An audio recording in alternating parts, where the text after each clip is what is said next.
Hey gang, coming on to do an interesting talk. Not doom and gloom, nothing really um, overtly theological, although this, is obviously theologically related because it's from the Bible. And first off, I guess before I get started, I've been having trouble keeping these live streams going with internet connection. I'm hoping that doesn't happen this time. If it does, I apologize ahead of time. Um, so, why do I think that there are two arcs of the covenant? Now, of all the things I've talked about, some of it's pretty fringe. This one might have you going, what? Like, has James finally lost it? Has he finally gone off his rocker? But this is something that I looked at a couple of years ago, maybe 3 years ago, and when I read the Bible, I I like to think of it in terms of like the Bible in 3D. Okay, so like as an example, when I go to the book of Judges and I read the story of Samson and Delilah, and I see that the Philistines paid Delilah 1,100 pieces of silver to betray Samson. I read in the next chapter with Micah and his mother that his mother had 11 pieces of silver, same number, that Micah took and made into idols. And what are the odds? What are the odds that would happen? But yet it's there in the text. These are things that I pick up on. Okay? Excuse me. So this is something that I picked up on, and I think it potentially is important, depending on how things play out in the future as far as the end times goes. Okay?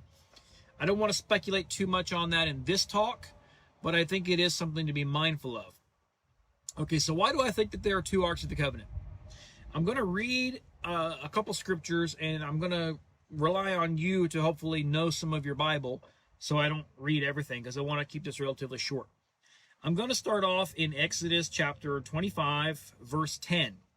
Now, pay close attention. This is the first time Moses goes up, and he gets the first set of commandments. Yahweh cuts these out himself. He cuts the stones himself. He writes the commandments on the stones, and he gives them to Moses. Okay? And then, we see Charlton Heston come down from the mountain, and he just smashes them on the ground after he sees what has happened when the children of Israel rose up to play. Okay? So this is the context of this. Okay? This is that first set of tablets. Listen to what happens here. They shall construct an ark of acacia wood, 2.5 cubits long, and 1.5 cubits wide, and 1.5 cubits high. You shall overlay it with pure gold, inside and out you shall overlay it, and you shall make a gold molding around it. You shall cast 4 gold rings for it, and fasten them on its 4 feet, and 2 rings shall be on one side of it, and 2 rings on the other side of it. You shall make poles of acacia wood, and overlay them with gold. You shall put the poles into the rings on the sides of the ark, to carry the ark with them. The poles shall remain in the rings of the ark, they shall not be removed from it. You shall put into the ark the testimony which I will give you. Now, presumably that's the tablets, okay? Now, some things to notice here. This is a positive commandment. You shall put in the testimony that I will give you, you shall put into this ark. Which ark? The one that he just commanded them to make. This thing is made of acacia wood, and it's overlaid with gold. Okay? So keep that in mind, okay? Now we're going to go to Deuteronomy. Now, this is in the context of after the golden calf. Moses has destroyed those tablets. Okay, the first ones. Does anybody stop to think what happened to those? Did he just, these are holy. They were written upon by Yahweh's own finger. Did he just leave them there on the ground? What happened with them? So let's think about this. Let's keep this all in mind as we go here. Deuteronomy chapter 10. At that time Yahweh said to me, cut out for yourself 2 tablets of stone like the former ones, the ones he smashed, and come up to me on the mountain, and make an ark of wood for yourself. I will write on the tablets the words that were on the former tablets which you shattered, and you shall put them in the ark. Which ark? This wooden ark that Yahweh just told Moses to make. Okay? So I made an ark of acacia wood, and cut out 2 tablets of stone like the former ones, and went up on the mountain with the 2 tablets in my hand.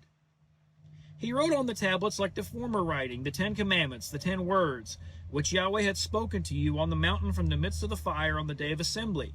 And Yahweh gave them to me. Then I turned and came down from the mountain and put the tablets in the ark which I had made. And there they are, as Yahweh commanded me. Did you notice anything different about this ark? Moses apparently makes this ark himself out of wood. Is there any mention of gold on this ark? No. The implication is that he's bringing this ark with him up on the mountain along with these tablets of stone. So this doesn't really fit with the golden ark that he was told earlier. So my way of thinking is, Yahweh told Moses back in Exodus, you shall put the testimony which I shall give you in this ark. Which ark? The golden ark. I think that Moses did that. And I think it was the broken tablets, plural. I think he put those in the golden ark. Okay? And I think that the second set of tablets that were made, the ones that Moses had to cut the stones himself, we just read about it here in Deuteronomy 10, I think those he put in a second wooden ark that's not gold inlaid. Or overlaid, I should say. Not inlaid, overlaid. Okay? So we have 2 arks. Now you might think to yourself, well, James, why would you need 2 arks? Why would that be relevant? Well, let's think about this here. Okay, this is where I'm going to depend on you to know your Bible. Okay? When we know that the gold ark was put in the Holy of Holies in the tabernacles. Look at the tabernacle. It could only be accessed once a year on Yom Kippur, the Day of Atonement, by the high priest. That was it. One day out of the year and only by one person, that golden ark. Okay? So, when Yahweh tells them to collect manna in a jar and put it in the ark, how is that going to happen? If that ark is in the Holy of Holies and can only be accessed once a year by the high priest, do we have any indication in the text that he took that jar of manna in at that time and put it in the ark? No. What about Aaron's rod? The whole Korah rebellion, Aaron's rod budded. That was put inside the ark too. Do we have any indication from the text that, Aaron it would have been Aaron, took it in and put it in the ark, the golden ark, on the Day of Atonement? No. So that would have been the only time of the year that anyone had access to that ark once it was in the tabernacle, once it was erected in the tabernacle. So, okay, later on, when we get towards the end of Deuteronomy,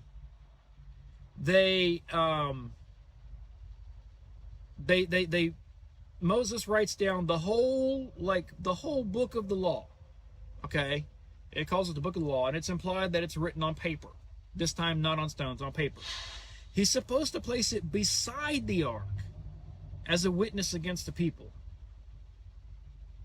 Okay, so my question is, what's the point of putting that beside the ark if it can only be accessed once a year on the Day of Atonement by the high priest? Is the high priest going to take it out on Yom Kippur, read it to the people, and then bring it back and put it back in the same day? There's nothing in the text indicating that ever happened. So, initially, before the tabernacle was built, it talks about the ark being put in the tent of meeting. Now, the tent of meeting was Moses' personal tent. This is where Yahweh met with him prior to the tabernacle being erected. Okay, keep that in mind as well. Another thing that we have, during the time of Solomon, when the temple was built, and they moved the golden ark into the Holy of Holies of that temple, it says specifically that the manna was missing, the manna was not there, and Aaron's rod was not there. It was just the tablets. So, did somebody steal them? I guess that's possible. But my thought process is that the manna and the almond rod of Aaron were put in the wooden ark that Moses made himself, that was kept separately in the tent of meeting.